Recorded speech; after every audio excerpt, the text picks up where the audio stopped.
Brian, in 2014, this panel 2 years ago, you went back to the States and you issued a research note. And the title of the research note was Agencies, Trading Desks, and Marketers, Time to Talk About Rebates. And it said last month's ad festival at Cannes featured a notable panel discussion with senior execs. The contrast in models was unsurprising, but the fact that the word rebate was uttered in public was a source of much discussion for the remainder of the week. And then you went on and you said problems for the industry are likely to eventually arise. It's a good, very good crystal ball. And fast forward to 2 weeks ago, you can clap for him on that. I think that was a good one. The ANA issued its long-awaited report from K2, and you wrote another report. And you said the documentation contained in the report will resonate within the industry for many more years to come. Overall, the findings are generally damning of the whole industry and likely contribute towards negative sentiment towards the whole sector. So my first question for you, Brian Weiser, is can we call the bottom? No. So no, and what you told me the other day is we just went over a cliff. So give a little color there. Well, the question is really, first of all, thanks for having me. But the question is really, is this Thelma and Louise, or is this The Detour? Did anyone see that show? Great show. And I think that what it is, it remains to be determined. Unfortunately, some of the responses we've seen so far, and I would call out the Publicis response in particular, frankly, is antagonistic. And if that continues, that could be the Thelma and Louise response. I don't think it will continue. I think saner minds will prevail. But again, it's, destiny is not certain at this point. And can you characterize some of the other approaches from the various holding companies? I mean, we spoke a little bit about the range from WPP across to IPG. So how would you kind of arrange them in terms of their reactions? Well, no, I mean, I think, and again, I think Nancy could probably articulate that maybe better than I could. But I think that I would maybe opine that the general nature of the reaction felt to me like it generally disregarded that there's a problem of perception at minimum. And I like to think I'm hopefully being reasonable, if not generous, to the perception and perspective of the agencies by saying, perhaps it's just a very significant misunderstanding. But the fact is, it exists. And again, the responses have almost been Trumpian, by which I mean the attacker. The fact has been put out there, and the fact caller has been accused of wrongdoing themselves, essentially. Depends on which side you determine is Trump. Well, in this case, I'm saying that I would argue that the ANA's effort, K2's efforts in particular, are certainly consistent with what I've observed, and I would dare say that if you were to poll the number, well, unfortunately, people here would probably not respond if asked because for sensitive reasons. I think a large number of people here would argue that they've felt, rightly or wrongly, that they've been shaken down. We can disagree about whether or not that's correct. The marketers,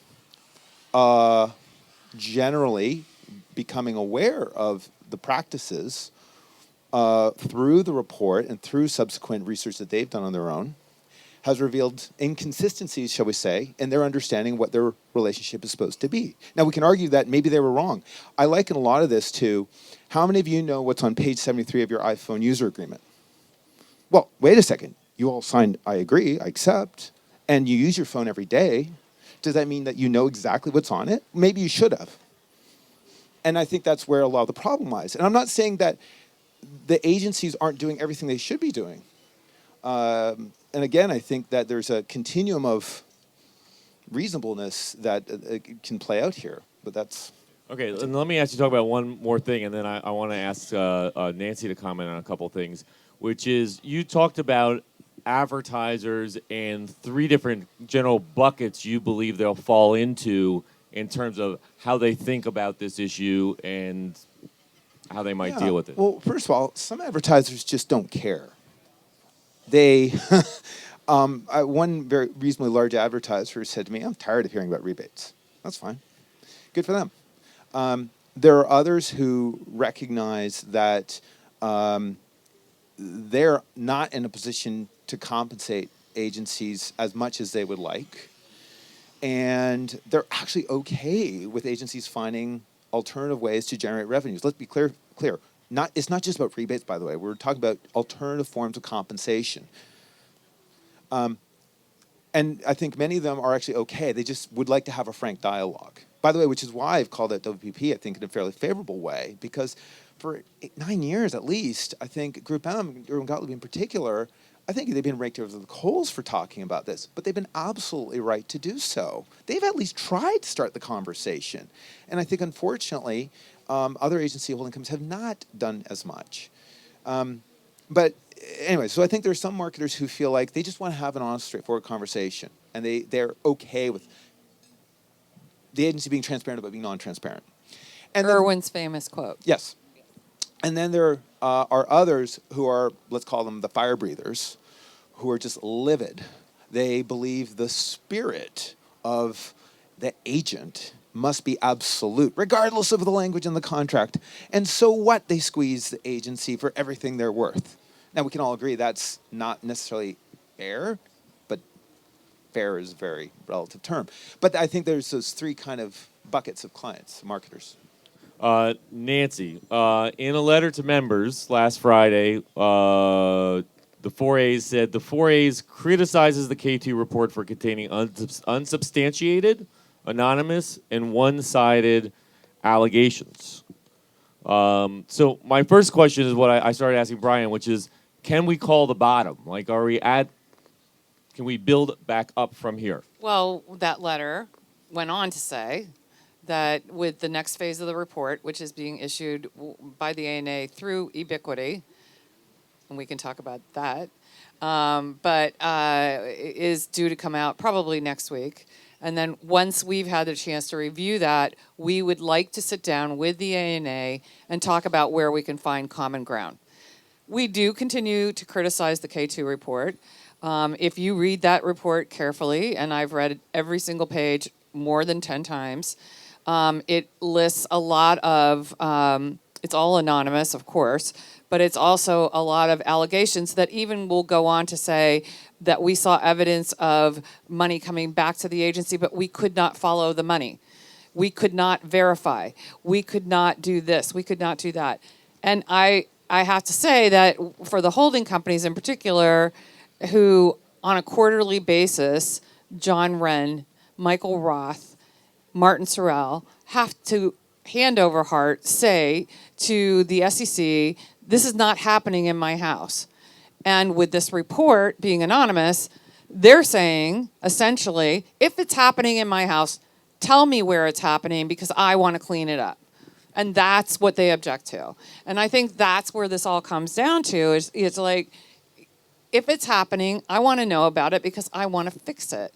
And I know for a fact, having worked for IPG during all of the craziness that they had to deal with, they had a lot of work to do to clean up their house when there were some things that happened 12, 14 years ago, and they are as squeaky clean as you can possibly get. That said, are there possibly people out there in the ecosystem who are not good players and who are doing things that they shouldn't be doing? And for those of you who saw the Digiday report about designer sunglasses, yeah, but there are 120,000 people in this industry, and I can't vouch for every one of those 120,000 people. The problem is that a lot of the practices are systemic, and I can point to a lot of activities. Now, you and I were both at IPG, I think, around the same time. Yeah. And I think we both know that culturally, the intention is absolutely to be transparent. The pain that people there went through was, it was culture shifting, to be clear. But At the same time, I can tell you when I talk to salespeople who, in traditional media even, who organize themselves on a portal basis, if they consider the entirety of their relationship with the holding company, when they consider what kind of deals and transactions to engage in, the fact is that there are going to be conflicts of interest that, and this is true not just for IPG, but for everybody. It doesn't matter how squeaky clean they intend to be. The practical issue in this case is, in one example I'm just offering you, is that there is a systematic problem that the clients don't fully necessarily appreciate. The client who signs on for, let's call it the non-transparent activity, good for them. Good for the holding company for making sure that the client signs off on every letter, or signs off on every clause of every paragraph. The problem in some cases is that it's the client who didn't sign off and didn't participate who may rightly or wrongly feel that their interests are not prioritized or that their clout is shifted to someone else. Now, we can argue that maybe that client's better off as a consequence as a whole, but I don't think that this hasn't been properly discussed in the industry. Well, I think that's the thing that I'm happy about as an outcome of all of this is that I think that the level of discussion has been raised to a point where clients and agencies are talking about it. What I will tell you in terms of the feedback that we've gotten from our agencies is that for the most part, the holding company agencies and their multinational clients are fine. They've been talking all along about this, and they've had many discussions. And oh, by the way, $35 billion in media was put into review over the last year. And you can bet that those contracts were scrutinized to the letter going through that whole thing. What has been disturbing for me and for us in the position that we're in is that there are an awful lot of mid-size full-service agencies who are still buying media for their clients, or mid-size independent media agencies out there who are buying for their clients, who are getting a lot of scrutiny from their clients who are less sophisticated, don't really understand what all of this means, and are putting pressure on them, and are now talking about doing audits. And these agencies... You're hitting on a really important point. Now, here's a practical issue that I don't think was fully expressed in the report. There's a lot that wasn't covered, I would say. I mean, in other words, they could have gone on, I think. And they would have gone on, by the way, if the holding companies had participated. But they have contracts that are all NDA that would not have allowed them to have those things except at a very high level well, discussion. then you can understand why K2 was incomplete in the report, right? And that's why there was no contract specifically Which is shared. why we advocated for not doing this kind of an investigation in the first place. Right. But I would say this, that some of the practices, so I'll tell you an example of a practice that I came across on multiple occasions. I would ask for a hand raise, except I think we know that people wouldn't necessarily want to share it in public, right? So there's one tactic I learned about, I call it the French laundry. But should we go on this or no? Yeah, go ahead. All right, helpfully since we're here. But the idea is that a trading desk would say to a media owner, gee, we'd sure like to trade with you, but we would really like you to send inventory to us in a third country where, frankly, nobody's looking for how we got that inventory. We had the law Sapin in France, which theoretically made the most transparent market on earth, except for the programmatic exemption, which came into existence in 2012 or so. And so you ended up having inventory, which then French trading desks would then trade on to their French-based entities. Now, how would a client possibly find that? They wouldn't if they don't have global holding company audit rights. So here's the thing. Well, but let me let me finish, because that's an accusation that has been thrown around a lot. Yep. And I'm telling you again that the publicly held companies in the United States have all hand over heart said that is not happening in my house. Here's my point about this one. It may very well be entirely consistent with a contract. There might not be anything wrong with that, except for the fact that the practice exists, it makes a lot of people feel icky when they hear about it, and it may be completely contractually illegal. Except that there's an issue that goes beyond whether it's contractually true or not, because there's an issue with taxes. 2 of the companies are not SOX compliant, of the 6 holding companies, or 3. I can't. I have. No, I'm just I saying- have seen no evidence to that. And if No, it's they true, won't claim. Then 3 of them don't claim to be SOX compliant. That's just a fact. But the bigger point of this is there may be activities which are completely within the bounds of the contract. And by the way, the client may very well have wanted this so that they could reduce their fees. But here's the bigger point: what would protect the other members, the non-holding company members of the 4As, if there were, say, certain standards where you say to be a member of the 4As, you can't do these we things. have them. You do. We Okay. issued them earlier this year. No, those are recommendations. No, those are principles of conduct. So no member who violates those nobody may be a member of the 4As without adhering completely to every line of those? Here's the deal. If That- we find out for sure with evidence that somebody is not compliant with the code of conduct, either our general code of conduct or those principles of conduct, we will talk to them about not being a member. But there is a procedure that they have to go through to be taken out of membership. And that would be almost to the point where evidence would have to be presented. The board of directors would have to look at that evidence and decide whether they should or should not continue to be a member. So it's not an easy process, as it should not be an easy But that's a good process. start. Exactly. I didn't realize that but there was a that possible way exists. to That exist. does Yeah, exist. That's good.